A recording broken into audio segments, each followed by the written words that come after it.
ಕೇರಳದಲ್ಲಿ ಬಿಜೆಪಿಗೆ ಭಾರೀ ಜನಬೆಂಬಲ ವ್ಯಕ್ತವಾಗಿದ್ದು, ಈ ಬಾರಿ ಕೇರಳದಲ್ಲಿ ಬಿಜೆಪಿ 5 ಲೋಕಸಭಾ ಕ್ಷೇತ್ರಗಳನ್ನು ಗೆಲ್ಲಲಿದೆ ಎಂದು ಕೇರಳ ರಾಜ್ಯ ಚುನಾವಣಾ ಸಹ ಉಸ್ತುವಾರಿ ನಳಿನ್ ಕುಮಾರ್ ಕಟೀಲ್ ವಿಶ್ವಾಸ ವ್ಯಕ್ತಪಡಿಸಿದ್ದಾರೆ.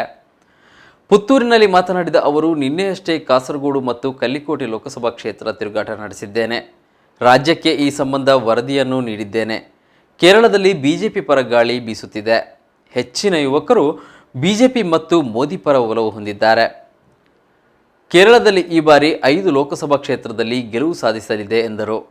ಪ್ರಧಾನಿ ಮೋದಿ ನೇತೃತ್ವದಲ್ಲಿ ನಡೆದ ಮತಗಟ್ಟೆ ಕಾರ್ಯಕರ್ತರ ಸಭೆಯಲ್ಲಿ ಯುವಕರಿಂದ ಅಭೂತಪೂರ್ವ ಬೆಂಬಲ ವ್ಯಕ್ತವಾಗಿದೆ.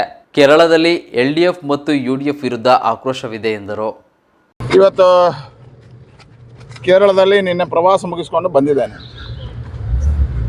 ಕ್ಯಾಲಿಕಟ್ ಮತ್ತು ಕಾಸರಗೋಡು 2 ಲೋಕಸಭಾ ಕ್ಷೇತ್ರಗಳ ಪೂರ್ಣ ದರ್ಶನ ಮಾಡಿದ್ದೇನೆ. ಪೂರ್ಣ ವರದಿಗಳನ್ನು ರಾಜ್ಯದಲ್ಲಿ ತಗೊಂಡಿದ್ದೇವೆ. ವಿಶೇಷವಾಗಿ ಕೇರಳದಲ್ಲಿ ಇವತ್ತು ಪರಿವರ್ತನೆಯ ಗಾಳಿ ಬೀಸ್ತಾ ಇದೆ. ಯುವಕರಲ್ಲಿ ಬಿಜೆಪಿಯ ಪರವಾಗಿರ್ತಕ್ಕಂಥ, ಮೋದಿ ಪರವಾಗಿರ್ತಕ್ಕಂಥ ಅಲೆ ಇದೆ. ಸುಮಾರು 5 ಸ್ಥಾನಗಳಿಗಿಂತ ಹೆಚ್ಚು ಭಾರತೀಯ ಜನತಾ ಪಾರ್ಟಿ ಲೋಕಸಭೆಯನ್ನು ಗೆಲ್ಲುತ್ತೆ. ಮೊನ್ನೆ ದಿನ ಪ್ರಧಾನಮಂತ್ರಿಗಳು ಕಾರ್ಯಕರ್ತರ ಜೊತೆ, ಮತಗಟ್ಟೆಯ ಕಾರ್ಯಕರ್ತರ ಜೊತೆ ಸಂವಾದವನ್ನು ಮಾಡಿದರು. ಅಭೂತಪೂರ್ವವಾಗಿರ್ತಕ್ಕಂಥ ಒಂದು ಜನಬೆಂಬಲ ಸಂವಾದದಲ್ಲಿ ಸಿಕ್ಕಿದೆ. ಒಂದು ವಾತಾವರಣ ಇವತ್ತು UDF LDFನ ವಿರುದ್ಧವಾಗಿ ಭಾರತೀಯ ಜನತಾ ಪಾರ್ಟಿಯ ಪರವಾಗಿರ್ತಕ್ಕಂಥದ್ದಿದೆ.